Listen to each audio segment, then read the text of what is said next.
네, 오늘 참된 평화 이런 제목으로 하나님 말씀을 나누도록 하겠습니다. 우리는 지금 십자가의 의미를 좀 살펴보고 있지 않습니까? 그래서 늘 우리가 십자가를 대하는데, 십자가 대하면 막 울고 슬프고 예수님 얼마나 아프셨을까? 글쎄 꼭 나쁘진 않은데 거기서 그치면 안 되고, 그것이 이제 하나님께서 어떻게 우리 가운데 하나님의 일을 하셨는가를 기억하고 살펴보는, 그러니까 하나님을 보여주는 아주 최고의 절정이 되는 것이 바로 십자가입니다. 그러니까 하나님은 예수님을 통해서 하나님을 나타내셨고, 또 예수님은 하나님이 어떤 분이신지를 십자가를 통해서 이제 나타내셨죠. 근데 이제 사람들에게 이 십자가가 아닌 다른 것을 자랑하는 마음이 있다, 이겁니다. 본질적으로 하나님을 떠난 인간들은 다른 걸 자랑하죠. 그러니까 여러분, 남들이 자랑하면 되게 듣기 싫죠. 그렇죠? 그리고 근데 난 자랑하고 싶죠. 이상한 아이러니예요. 그래서 여러분, 이것들이 이제 오늘 우리가 좀 살펴볼 부분은 어떤 것이냐면, 사람이 이제 평화로운 존재로 서로 사랑하면서 살아가야 되고, 또 하나님을 경외하고 하나님은 우리를 보호하시고, 이런 관계 속에서 살아가도록 창조되었는데, 이게 깨어진 결과가 헛된 것을 자랑하는 것입니다. 그래서 여러분, 우리가 소요리 문답에서 어떤 것을 나누었습니까? 사람이 제일 되는 목적은 하나님을 영화롭게 하고 영원토록 그를 즐거워하는 것이다. 이게 소요리 문답에서 사람의 목적이죠. 그러니까 하나님과 사람 관계가 떨어져서 생각할 수 없는 거예요. 난 잘났어. 내가 하나님처럼 될 거야. 이게 죄라는 거죠. 이게 목적이 어긋난 것입니다.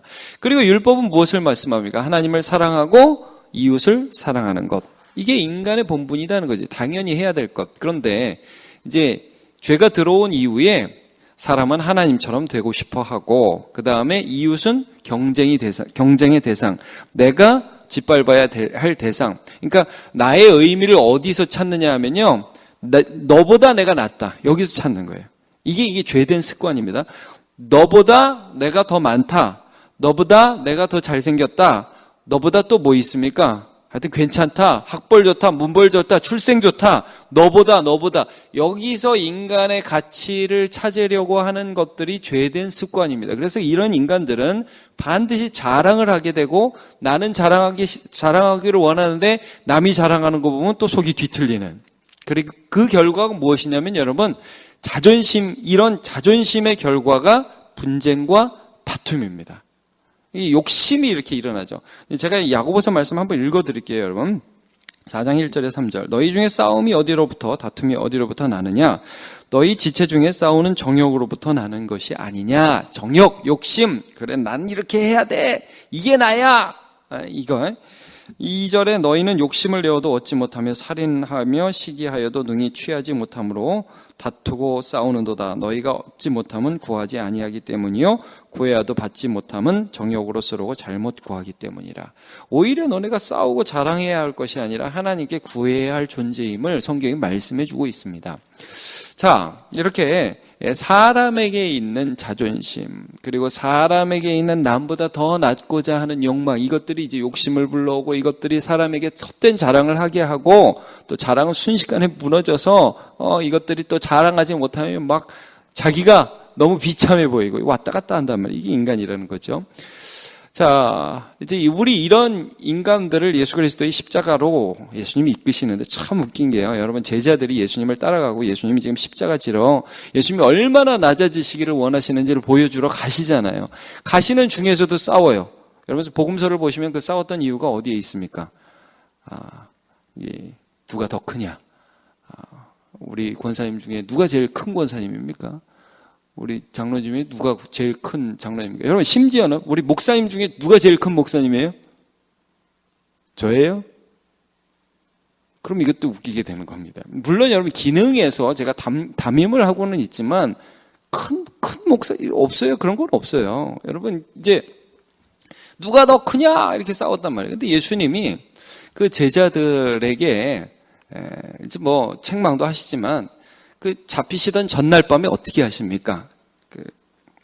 딱 식사 중에 일어나셔서 허리에 수건 두르시고 발을 씻기시잖아요. 발을 쫙 씻기시고 나서 이런 말씀을 해주세요. 요한복음 13장 13절부터 보면, 자, 너희가 나를 선생이라 또는 주라 하니. 자, 여기가 중요해요. 여기가. 너네 나를 선생님이다. 혹은 예수님은 우리 주님이시다. 이렇게 고백을 한다. 너희 말이 옳도다. 내가 너네 선생님이고 너네 주인이다. 또 강조하죠. 14절에. 내가 주와 또는 선생이 되어 너희 발을 씻었으니 너희도 서로 발을 씻어주는 것이 옳으니라. 자, 이게 무슨 말씀이냐면요. 사람들은요, 예수님을 믿기 전에, 예수님을 또 영접하기 전에 예수님과 나와의 관계가 없어요. 그만 보여주세요. 자, 예수님과 나와의 관계가 없어요. 그러니까 내가 이제 하나님 되고 내가 너보다 낫다. 이게 목적이 되고 이거 자랑해야 돼요. 근데 여러분, 우리가 주님을 믿었어요. 주님을 믿는다는 건 뭐냐면 주님을 내 주로 모시는 거죠. 주로. 그럼 내 주님이 무엇을 하셨냐면 십자가를 지셨잖아요. 낮아지셨잖아요. 자, 그 낮아지신 분이 내 주님이시다. 그럼 거기에서 우리가 이제 더 이상 어떤 자존심을 내세우기가 좀 힘들잖아요. 여러분, 애들이 막 싸울 때 있죠. 서로 막 싸우고 그러면은 우리가 이제 부모에 대한 입장으로서 자녀들이 막 싸울 때 보면은 어떤 느낌이 들어요? 아이고, 참 잘 싸운다. 이게 아니라 지금 누구를 무시한다? 부모를 무시하는 거예요, 여러분. 부모에 대한 생각이 없는 거예요. 여러분, 우리가 예수님이, 내 주인이신 예수님이 낮아지셨다라는 것을 생각할 때 그 위로 올라가는 게 목표가 되겠어요? 더 낮아지는 게 목표가 되겠어요? 생각을 해보세요. 여러분, 우리 주님이 인생에 이 땅에 오셔서, 사람으로 오셔서 목표로 삼으신 것이 무엇입니까? 십자가입니다. 십자가. 낮아지는 걸 목표로 삼으시고 이 땅에 오셨다고요. 그래서 여러분, 빌립보서 2장 이 말씀이 있죠. 너희 안에 이 마음을 품으라. 곧 그리스도 예수의 마음이니 그는 근본 하나님의 본체시나 하나님과 동등됨을 취할 것을 여기지 아니하시고 자기를 비어서 종의 형체를 가져 자기를 낮추시고 죽기까지 복종하셨으니 그 다음 어디에 죽으셨어요? 십자가. 여러분, 예수님의 낮아지심은 일단 일당의 사람으로 오신 것, 우리가 크리스마스 때도 그런 말씀을, 사람으로 오신 것 자체가 낮아지신 거예요. 근데 그 낮아지심의 절정은 어디입니까? 십자가입니다. 십자가. 예수님이, 우리 주인이 낮아지는 것을 목표로 이 땅에 오셨습니다. 그렇죠? 그리고 실제로 자기 몸에 죽어서는 안 될 그분이 죽으셔서 우리를 대신하는 그 자리까지 오셨습니다. 낮아지셨습니다. 죽으셨습니다. 그렇다면 그분을 종으로, 그분을 우리의 왕으로 주로 모시는 우리는 어떤 것을 목표로 삼아야 되느냐? 더 낮아지는 거. 이게 나를 어떻게 보느냐의 문제입니다. 여러분, 우리가 예수를 믿으면 우리의 인생의 목적이 난 쟤보다 잘 돼야 돼. 하나님, 저 복 주세요 해서 나 높아지는 게 목적이 아니라, 여러분, 우리가 돈도 많이 벌 수 있고요, 부도 얻을 수 있고, 건강할 수 있고, 저 사람보다 잘 될 수 있습니다. 그러나 목표를 이걸로 가지시기를 바랍니다. 낮아지는 것, 여기에다 목표를 가지기를 축복합니다. 그거 어디서 가능하냐면 십자가 지신 예수 그리스도를 볼 때 가능한 겁니다. 아, 주님이 저걸 목표로 삼으셨구나. 내 주님께서 저렇게 살아가셨구나. 나도 저렇게 살아가야 하는구나. 그래서 여러분, 예수님이 우리에게 무엇을 지고 자기를 쫓으라고 명령하셨죠?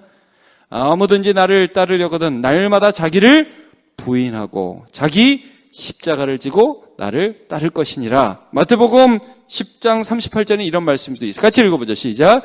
또 자기 십자가를 지고 나를 따르지 않는 자도 내게 합당하지 아니하니라. 근데 이게 참, 우리 인생 목표가 이렇게 되지 않을 때가 얼마나 많이 있는지 모르겠습니다.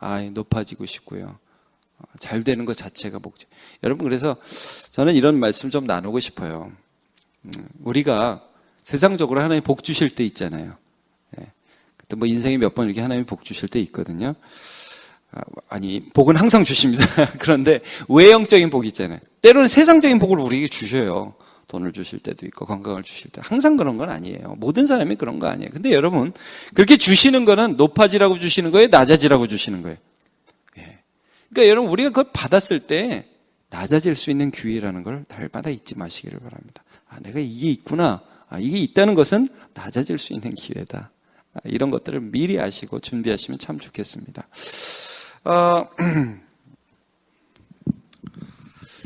이게 이제 인간관계를 볼 때도 마찬가지인데, 여러분 성경에서 말씀하시는 인간관계에서 자랑하지 말라고 그러면서요, 굉장히 강조하는 하나의 구절이 있어요. 그것은 뭐냐면 죽게 하듯 하라라는 구절입니다. 죽게 하듯 하라. 이제 에베소서 5장과 6장에 보면 그게 많이 나옵니다. 여러분, 남편이 아내에게 사랑하라고 하는 이유, 남편이 아내를 이웃 사랑의 제일 먼저 가족의 부분에서. 근데 여러분, 거기에 그 근거를 성경에서 뭐라고 말씀하십니까? 남편들아, 아내 사랑하기를 뭐같이 하라?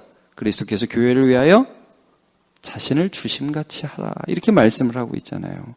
그러니까 여러분, 남편이 아내를 사랑할 때 기준이 뭡니까? 우리가 이제 결혼을 하고 나서 경쟁 상대가 아니잖아요. 그렇죠? 내 몸인데 그 기준이 뭐냐면 십자가라는 거예요. 예수님이 자기를 주심. 이게 예수 제자의 기준이라는 거죠. 여러분, 인간관계의 기준이 뭘까요? 우리가 부부관계도 그렇고요. 종과 상전, 또 상전이 종에게 어떻게 해야 되느냐. 그 기준이 뭡니까? 십자가라는 거예요. 우리 예수 제자니까. 여러분, 아내가 남편에게 순종해야 복종하다. 그것도 한번 보죠. 뭐 어떻게 말씀을 하고 있습니까? 자, 같이 읽어보죠. 시작. 그러므로 교회가 그리스도에게 하듯 아내들도 범사에 자기 남편에게 복종할지니. 예, 이거 뭡니까? 아내와 남편의 관계에서 그냥 사람과 사람으로 보는 게 아니라 그 안에 십자가를 두고 보라는 거예요. 여러분, 세상이 싸우죠. 정치 보면 실망스럽죠. 뉴스 보십니까? 요즘에? 저는 목사라서 좀 봐야 되거든요. 좀 보는데, 요즘 이제 총선 얼마 안 남았잖아요, 우리나라에. 총선이 얼마 남았는데 여당하고 야당하고 이렇게 하는 걸 가만히 보면 은혜가 되죠? 싸우죠? 근데 여러분, 저는 이런 확신이 있습니다. 앞으로도 계속 싸울 겁니다. 왜냐? 철저히 죄인된 모습이 나타날 수밖에 없어요. 여러분, 그렇지 않습니까? 왜냐하면 네가 나보다 나쁘다고 전제를 하고 들어가잖아요. 그렇게 들어가거든요. 십자가를 두고 보지 않아요. 여러분, 이게 그 세계대전에 1차 대전 때 독가스를 사용했습니다. 1900년대 초반에. 근데 2차 세계대전에는 독가스를 사용하지 않았습니다. 우리가 이제 이런 나쁜 짓은 정말 하지 말아야 되겠다라고 해서 독가스를 사용하지 않았을까요? 왜 안 사용했는지 아십니까? 그때는 2차 세계대전에 한번 써봤어요. 그래갖고 이게 한번 쓰면 얼마나 비참한지를 알고 내가 쓰면 저쪽도 쓴다는 게 확실해요. 그래서 안 쓴 거예요, 여러분. 여러분, 이 땅에 왜 세계대전이 일어나지 않을까요? 핵무기를 가진 나라가 너무 많아서 그렇습니다. 한번 쓰기 시작하면 자기도 죽는다는 것을 명확하게 알기 때문에. 여러분, 평화와 존중 때문에 전쟁이 일어나지 않는 게 아닙니다. 그러니까 여러분, 김정은이 왜 우리나라를 쳐들어오지 않을까요? 평화를 사랑하니까. 갑자기 치치 그러는 소리가 막 들립니다. 여러분, 절대 그렇지 않습니다. 왜 쳐들어오지 않을까요? 쳐들어오면 자기도 죽으니까. 더 근본적으로는 하나님이 지켜주시니까. 이렇게 되는 거예요, 여러분. 그러니까 여러분, 사람은 평화를 추구하지 않습니다. 절대, 죄인은. 그러면 여러분, 우리의 삶에서 어떻게 평화라는 게, 우리의 부부관계에서, 우리의 직장생활에서, 우리의 사회생활에서 어떻게 평화라는 게 올 수 있습니까? 우리가 예수 그리스도의 십자가 아래에 있을 때, 그때 하나님께서 평화라는 것을 만들어주시는 것입니다. 십자가 아래서 저 사람이 나보다 내가 저 사람보다 나은 게 목표가 아니고, 또 저 사람 이겨야 되는 게 내 목표가 아니라는 게, 예수 그리스도의 낮아지심이 목표가 될 때 거기 평화라는 게 있는 거죠. 그러니까 여러분, 고린도전서에 보면 이 남을 보는 눈도 좀 달라지는 거예요. 나도 내 정체성, 내가 누구냐? 십자가 지신 예수의 제자. 딴 사람은 누구예요? 옆에 있는 사람? 옆에 있는 사람 얼굴 한번 보세요. 되게 초췌하고, 그렇죠? 여러분, 옆에 있는 그 사람이 누구예요? 내가 이겨야 할 대상이 아니라 예수 그리스도께서 위하여 죽으신 형제라는 거예요. 그때 평화가 옵니다. 여러분, 교회에서도 마찬가지예요. 우리 권사님들 내가 저 사람보다 더 낫다. 아니죠? 우리 집사님들, 내가 저 사람보다 더 낫다. 아니죠? 예. 내가 더 낮아져야 할 사람, 낮아져 섬겨야 될 사람이고, 또 그 사람은 그리스도께서 위하여 죽으신 형제입니다. 고린도전서 8장 10절 11절. 지식인은 내가 우상의 집에 앉아 먹는 것을 누구든지 보면 그 믿음이 약한 자들의 양심이 담력을 얻어 우상의 재물을 먹게 되지 않겠느냐. 11절 같이 읽읍시다. 그러면 내 지식으로 그 믿음이 약한 자가 멸망하나니 그는 그리스도께서 위하여 죽으신 형제니라. 이것입니다. 여러분, 교회는 어떤 곳이냐면 평화가 있는 곳입니다. 왜냐하면 예수께서 그 평화를 이루셨습니다. 막힌 담을 하셨다고 그랬어요. 유대인과 이방인의 막힌 담, 헬라인과 야만인, 유대인 모두가 하나가 될 수 있는 것. 부자나 가난한 자, 건강하지 않은 자, 많이 배운 자, 못 배운 자, 어린 자, 나이 든 자 모두가 하나 될 수 있는 곳이 교회입니다. 왜냐하면 예수 그리스도 안에서 우리의 목표가 낮아지는 것이 되기 때문입니다. 평화라는 것이 있을 수 있는 것입니다. 그래서 여러분 저번에 한번 제가 설교할 때 말씀드린 것 같아요. 김제에 그 교회가 하나 세워졌는데 우리나라의 초창기 교회 이자익이라는 머슴을 둔 조덕삼이라는 지주가 있었는데 이 두 사람이 같이 교회를 갔다고 그랬죠. 근데 이 두 사람이 같이 교회를 가서 이게 조덕삼은 주인이고 집주인이고 이자익은 그 집의 마부, 어디서 막 떠돌다가 그 집 종이 됐는데 둘이 교회를 갔는데 장로 선거에서 누가 먼저 장로가 됐느냐 하면 이자익이 됐단 말이에요. 이자익. 그러면 여러분 우리가 세상적으로 생각할 때 조덕삼은 교회에 있어야 돼요? 떠나야 돼요? 떠나야 됩니다. 아니 그럼 장로님 나와서 그 집 주인을 이렇게 자기 집 마부는 장로님을 떠나야죠. 근데 이 이자익이 장로로 선출되자 조덕삼 씨가 나와가지고 뭐라고 그랬냐면 우리 이자익 장로와 함께 교회를 멋지게 섬깁시다. 그러고 들어갔다는 거예요. 집에서는 마부, 교회에서는 장로. 여러분 이게 가능할까요? 가능하지 않을까요? 가능합니다. 그게 교회입니다. 왜냐? 십자가 아래로 들어가니까. 예.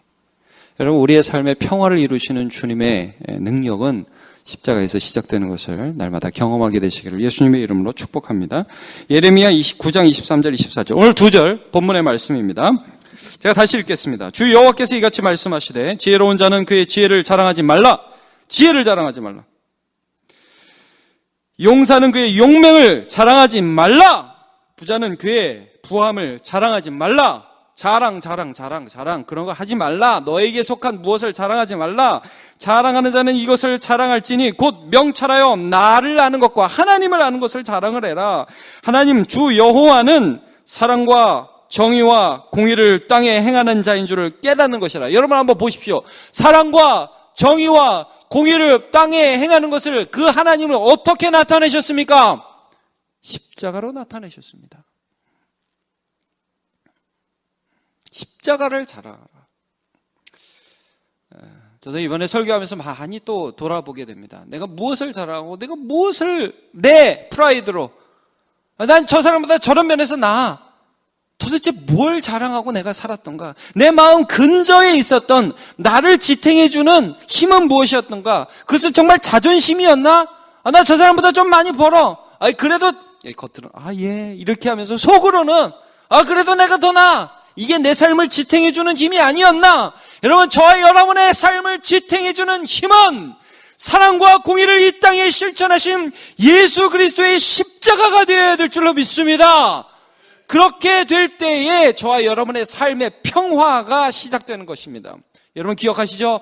화평케 하는 자는 복이 있나니 저희가 하나님의 아들이라 일컬음을 받을 것이라. 이 말씀이 이루어지는 저와 여러분 되시기를 바랍니다.